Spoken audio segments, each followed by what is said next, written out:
बिना किसी से बात किए अपनी सोच किसी के दिमाग में डालना सीखना चाहते हैं आप? टेलीपैथी सीखना चाहते हैं आप?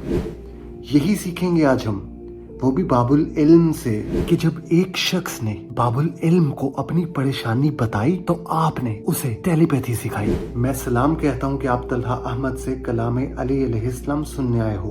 तो हुआ असल में ये कि हजरत अली करमल्लाहु वजहू के पास एक शख्स आया और अपनी तकलीफ और परेशानी यूं बयान की कि या अली, मेरे कुछ दोस्त हैं जो मेरे लिए गलत सोच रखते हैं। मैं बार बार उनकी मदद करना चाहता हूँ, लेकिन वो लोगों की बातों पे यकीन करके मुझे ही गलत समझते हैं, मुझे ही बुरा जानते हैं। मैं आखिर क्या करूं? सवाल अभी खत्म हुआ ही था कि बाबुल इल्म ने फरमाया कि ए शख्स, काश इंसान को इस बात का इल्म होता कि अल्लाह ने इंसान के वजूद में एक ऐसी ताकत रखी है जिसकी मदद से वो किसी के भी दिमाग में अपनी बात डाल सकता है।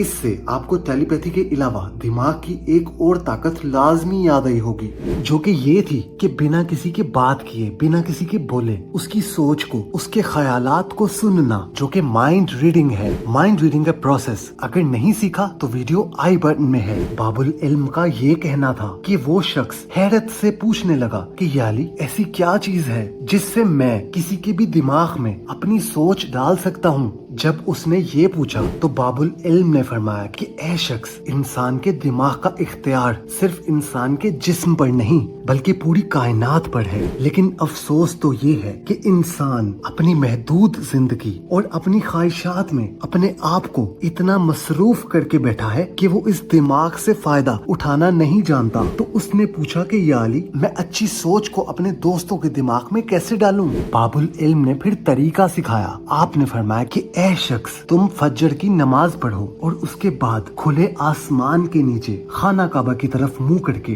कुछ लम्हात के लिए पुरसकून हो जाओ, जब ना तुम्हारी माजी की यादें और ना मुस्तकबिल की फिक्र हो। ना माजी की यादें और ना मुस्तकबिल की फिक्र, no past and future stuff. मौजूदा लम्हे में होना जरूरी है।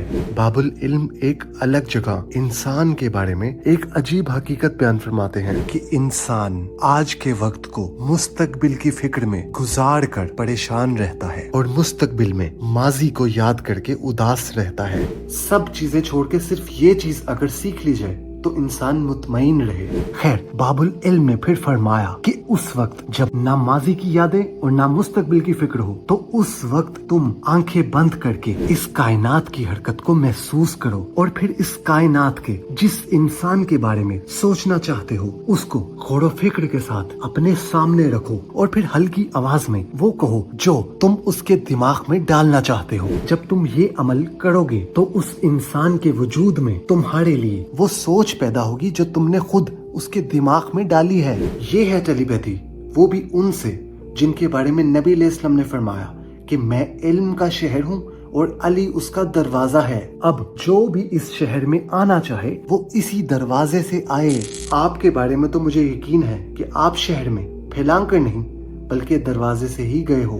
तभी तो परेशानी खत्म करने का वजीफा, दुआओं को कबूल करवाने का तरीका, इंसान का असल चेहरा देखने का अमल और इसमें आजम लॉ ऑफ अट्रैक्शन, ख्वाब में इल्हाम देखने का तरीका, गैबी खबरें महसूस करने का अमल और बेशुमार चीजें, तरीके और हिकमतें आपने सीखी हैं। कलाम अली अलैहिस्सलाम को जब भी आप जिंदगी में लागू करोगे तो आपकी जिंदगी आपकी आंखों के सामने मुकम्मल तौर पर बदल जाएगी। आप अपना और अपने चाहने वालों का ख्याल रखो। अल्लाह आपकी हिफाजत करे।